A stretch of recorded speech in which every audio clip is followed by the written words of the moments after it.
Everyone loves having that shiny badge to show off on their banners, be that a ranked badge, a 20 bomb, or a damage badge. And there are a bunch of different damage badges, the 2k, the 2.5k, the 3k, and of course, the 4ks. So hello everyone, I'm your hostess with the mostest, 8 Second Gaming, and in today's video, I'm going to be breaking down how you can deal more damage in game and get your very first 4k badge. But learning how to drop a lot of damage is a very small aspect of Apex, and there are a ton more out there. So if you want the best place to learn about every small detail of Apex, you need to check out the GameLeap website right now. Over there, we have top level coaches, including myself, creating highly educational guides in order to help you grow as a player no matter what you're struggling with. We have legend guides, gun guides, VOD reviews, and much more, and it's the kind of stuff that you will not find anywhere else. So if you really want to improve as a player, click the link in the description, get yourself a membership, or no bedtime story for you tonight. But now let's dive back into learning how to drop 4Ks. And I have seen a few people on multiple different social media platforms talk about how this season it's harder to drop 4Ks and it's pretty much impossible because people die too quickly. And while I somewhat do agree that this season is harder because of how quickly people die, it's not impossible. I actually dropped my record damage game a couple days ago playing Loba on Kings Canyon, so it's still very possible to be dropping high damage games. So with that being said, let's dive into tip number 1, and that is picking the right legend. Now 4Ks aren't actually as reliant on rotations as 20 kill games are. Most of the time for 4Ks your damage comes off of a few teams, so picking the right legend is very simple. You just play whoever you want to get the badge on. I see a lot of people talk about how you need to be playing highly aggressive legends that can rotate quickly, and that's not really true for damage badges. Most maps have a way to get around them efficiently if you lack movement abilities. Kings Canyon and World's Edge have balloons everywhere, Olympus and Stormpoint have tridents, so there are always options to get around even if your legend doesn't have the best rotation ability. On top of that, you're playing a team game. There's 2 other people on your team sometimes, so your teammates can help out. Kindly ask them to play Pathfinder or Valkyrie to give you an additional option to help you out and get around the map faster.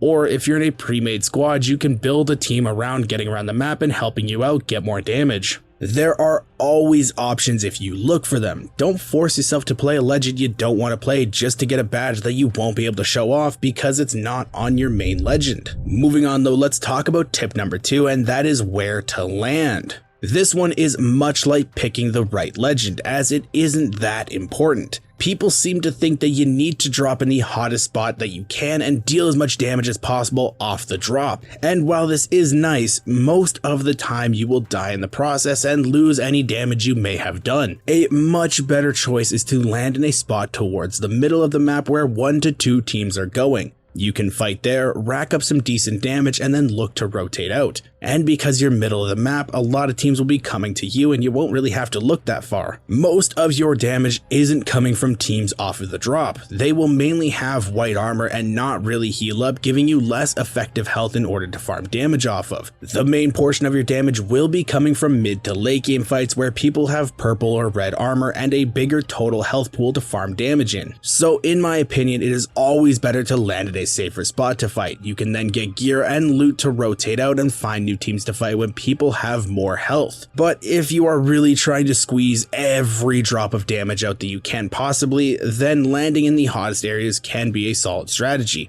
But it is very high risk, so do keep that in mind. It's not really a necessity, it's more if you just want to. Going forward though, let's talk about tip number 3, and this is what loadout to use. Everyone has their comfort loadout that they love using. I know that I have mine, but there is definitely a quote-unquote best loadout for getting more damage. This is a loadout that has every single range covered and makes sure no matter what you're able to be pumping out solid damage numbers. This loadout is an assault rifle and a shotgun. Shotguns because up close and personal they cannot be beat. They dish out high damage and win fights all the time. Someone gets in your face, you're chunking them for 70 to 100 damage each shot. And the assault rifle because they are way too overpowered in every single range. Close, medium, long, it doesn't matter, ARs can be dishing out pain whenever. and I don't really think I need to explain why being able to deal damage no matter how far you are from a team is a good idea when trying to get more damage. Now, using the same principle, you could pick something up like a car and a triple take. It has every range covered and does well, and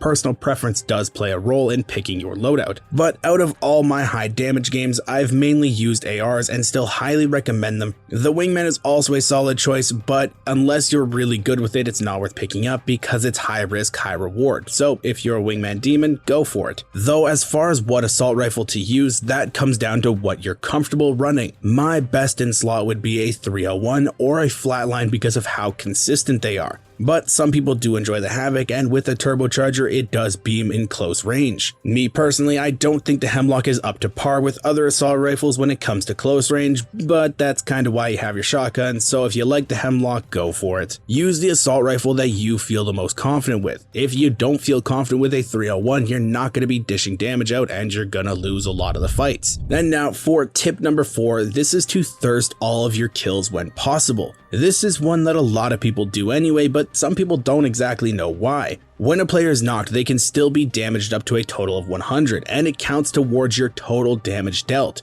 So say out of 3 players you knock 2. If you thirst them, that's an extra 200 damage added to your total. If you do this over multiple teams, say 3 teams, that's 600 damage for free and can make or break some 4Ks. Now, don't go overextending to try to thirst someone. If you can't do it safely, then don't bother. You can be caught out very easily when trying to thirst someone and can die, ruining your game, so only look to do it if you're in a safe spot. On top of that, you can also thirst other people's downs to farm damage if you weren't the one to get the kill and you need to squeeze out a little bit more. So do keep that in mind. And now tip number 5 is don't overthink it. A lot of people, when they play, they set out to drop 4Ks and that's all they set their mind to. Over time and learning, they will come. If you try to force them, you start overthinking it and can end up missing small details in a game that you die because of it. The last couple of times that I've dropped high 3Ks and 4Ks, I was just messing around getting footage for the GameLeap website. If all you're thinking about is dropping 4K, then you're going to be tunnel visioning and they won't come. Play with friends, relax, and have fun, and over time, higher and higher damage games will come with you implementing these tips and tricks into your gameplay.